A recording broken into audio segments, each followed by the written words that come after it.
Boa tarde, meu nome é Darley Henrique e eu vou falar sobre o câncer de tireoide. A tireoide, ou tireoide, é uma glândula em forma de borboleta que tem dois lobos, que fica localizada na parte anterior do pescoço, logo abaixo da região conhecida como pomo de Adão, e é uma das maiores glândulas do corpo humano. Ela age na função de órgãos importantes como o coração e o cérebro, e interfere também no crescimento e desenvolvimento das crianças e adolescentes, na regulação dos ciclos menstruais, na fertilidade, no peso, memória, na concentração e humor e também no controle emocional. Comparada a outros órgãos do corpo humano, é relativamente pequena e é responsável pela produção dos hormônios T3, que é a triidotironina, e T4, que é a tiroxina, que atuam em todos os nossos sistemas do nosso organismo. O câncer geralmente começa como um tumor pequeno que se manifesta como um nódulo assintomático. Ao começar a crescer, as células malignas podem invadir a cápsula da glândula, que é a membrana que reveste a glândula. Caso o crescimento prossiga, elas se disseminam pela circulação linfática, acometendo os linfonodos do pescoço, ou pela circulação sanguínea, migrando para os pulmões e ossos.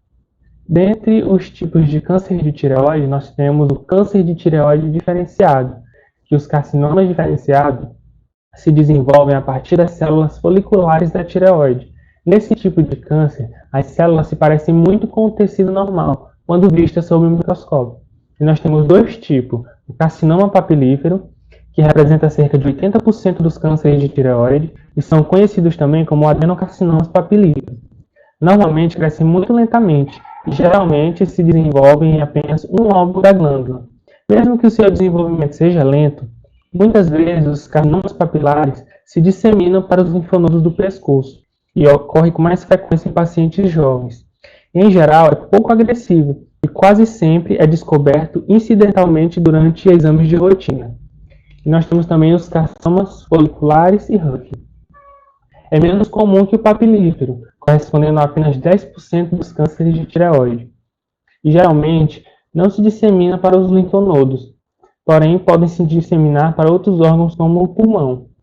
E os carcinomas de Huttler, também conhecido como carcinoma de células oxífilas, é uma variante da carcinoma folicular e é um tipo de câncer muito raro, por isso é difícil de ser tratado e diagnosticado.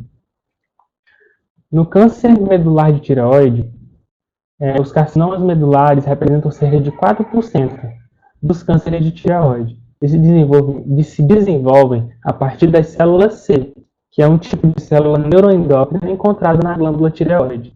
Às vezes, esse tipo de câncer pode se disseminar para outros órgãos, antes mesmo do nódulo ser diagnosticado. E existem dois tipos de carcinoma medular: o esporádico, que afeta apenas um lobo da glândula e ocorre principalmente em adultos e não tem correlação com hereditariedade. E o hereditário, que é o tipo de câncer que se desenvolve durante a infância ou início da vida adulta e pode se disseminar cedo. E os pacientes geralmente apresentam a doença em diversas áreas de ambos os lobos da tireoide. O câncer de tireoide anaplásico ou indiferenciado é uma forma rara de câncer de tireoide. Representa pouco mais de 1,5% de todos os tipos de cânceres na glândula. Esse tumor é denominado indiferenciado porque as células cancerígenas não se parecem muito com as células normais da tireoide sob a visão microscópica. Como vemos nas imagens, é um tipo que invade rapidamente o pescoço e facilmente se dissemina para outros órgãos. Mas afinal, o que causa o câncer de tireoide? A causa exata não é conhecida. Contudo, alguns fatores de risco são apontados, como o histórico familiar de câncer de tireoide, o nódulo na tireoide grande ou em rápido crescimento e dietas pobres em iodo. A maioria das pessoas com câncer de tireoide não tem sintomas. Isso porque a presença de um nódulo de tireoide normalmente não é indicação de câncer, mas é importante ficar atento a alguns sinais que podem indicar o desenvolvimento do câncer, como um nódulo ou caroço no pescoço, que normalmente cresce muito rápido, inchaço no pescoço devido ao aumento das ínguas, dor na parte da frente da garganta, que pode irradiar para o ouvido, rouquidão, ou outras alterações na voz, tosse constante, mesmo sem estar gripado ou resfriado, e uma dificuldade para engolir ou aquela sensação de algo preso na garganta.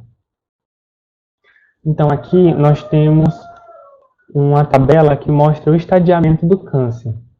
No estádio 1, o tumor é menor ou igual a 2 centímetros e está confinado apenas à glândula tireoide. No estádio 2, é quando o tumor é maior que 2 centímetros, mas continua confinado à glândula tireoide. No estádio 3, é quando o tumor invade os órgãos vizinhos ou linfonodos da região cervical. E no estádio 4, é quando o tumor já está comprometendo outros órgãos mais distantes, como o pulmão e os ossos. O tratamento pode variar de acordo com o tipo de câncer, o estágio em que se encontra e se ele se espalhou ou não. No caso da cirurgia, é removida parte ou toda a glândula tireoide e nódulos linfáticos visivelmente alterados. Na iodoterapia, consiste na ingestão de uma pequena quantidade de iodo radioativo para destruir o tecido não removido pela cirurgia. Na radioterapia, ela elimina as células cancerosas e diminui os tumores. A radiação é dirigida para os nódulos de uma fonte externa ao corpo.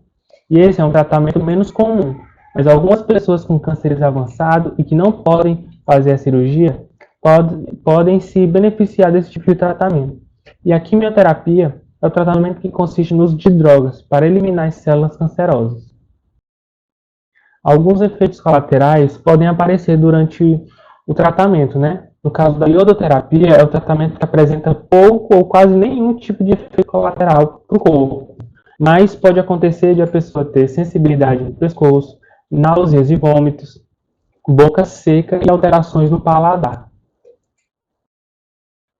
Na radioterapia, a principal desvantagem desse tipo de tratamento é que ela pode também destruir o tecido saudável do corpo, deixando assim alguns efeitos colaterais como alterações na pele, dificuldade e dor para engolir, fadiga e vermelhidão na pele. Na quimioterapia, os efeitos colaterais vão depender muito do paciente e estão também muito relacionados ao tipo de medicamento quimioterápico e à dose administrada, mas pode incluir a perda de cabelo, inflamação na boca, perda de apetite, diarreia e hematomas ou hemorragias devido à diminuição das plaquetas.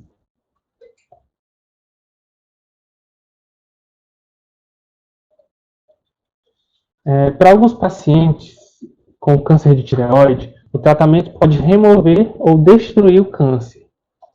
Mas até chegar ao fim do tratamento, o paciente pode ficar muito estressado, né? Ao mesmo tempo em que o paciente se sente aliviado com o fim do tratamento, fica preocupado com a recidiva da doença ou metástase. Em outros pacientes, o câncer pode não desaparecer completamente. Esses pacientes continuarão realizando tratamento regular, continuarão realizando tratamentos regulares com a quimio e radioterapia ou outros tipos de terapia para tentar manter a doença sob controle. E algo que ajuda e muito pacientes com câncer de tireoide é o suporte emocional. Esse suporte se transforma em força para que esses pacientes enfrentem a doença e o tratamento. Um psicológico bem trabalhado se transforma em um dos principais aliados no controle da ansiedade e proporciona, assim, no pós-tratamento, que a pessoa retome suas atividades normalmente e tenha um novo recomeço. Obrigado.